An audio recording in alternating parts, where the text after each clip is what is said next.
Good evening, my name is Tiffany Polk, and tonight I'll be talking about the classification of bones and their shapes.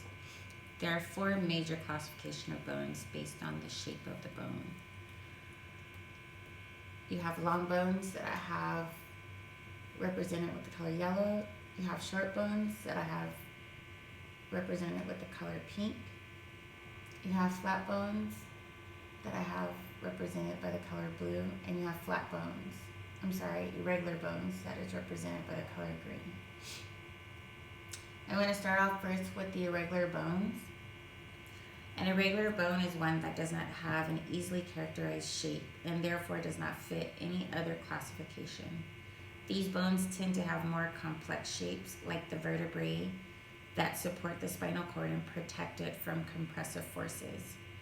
Many facial bones, particularly the ones containing sinuses, are classified as irregular bones.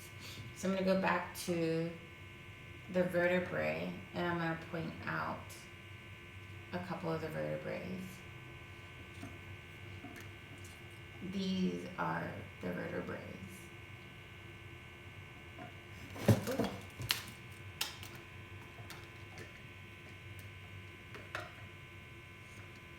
And then now I'm going to go to the nasal bone, which is right in this area here.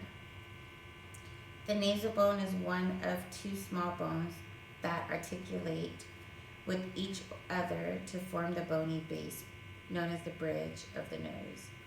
They also support the cartilage that form the lateral walls of the nose.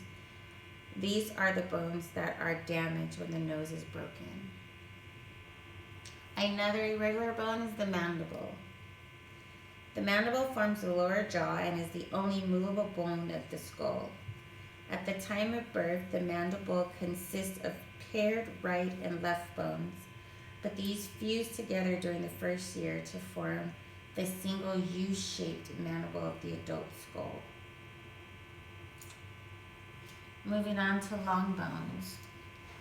Long bones are longer than wide. They are mainly found in the arms and in the legs. At each end of the long bones, you have a joint that is formed. It is important long bones are important in the movement and the physical support. And what I mean by physical support, I mean that majority of our body weight is bared on our long bones. An example of our long bones is the humerus, which is in the arm, and the femur, which is in the leg, which is known as our thigh. The third type of bones is our short bones. Our short bones are cube-shaped.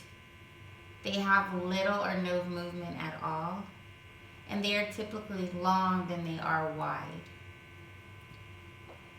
Here are our short bones. So they're found in our carpals. Actually, they're found in our wrists, which are known as carpals.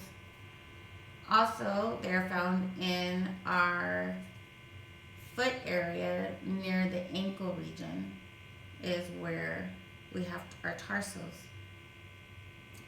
Last but not least, we have our flat bones. And flat bones are usually thin. They protect our internal organs such as the brain, the heart, and the lungs. Points of attachment for muscles as well. Some examples of flat bones is the ribs and the sternum. And that concludes the classification of bones.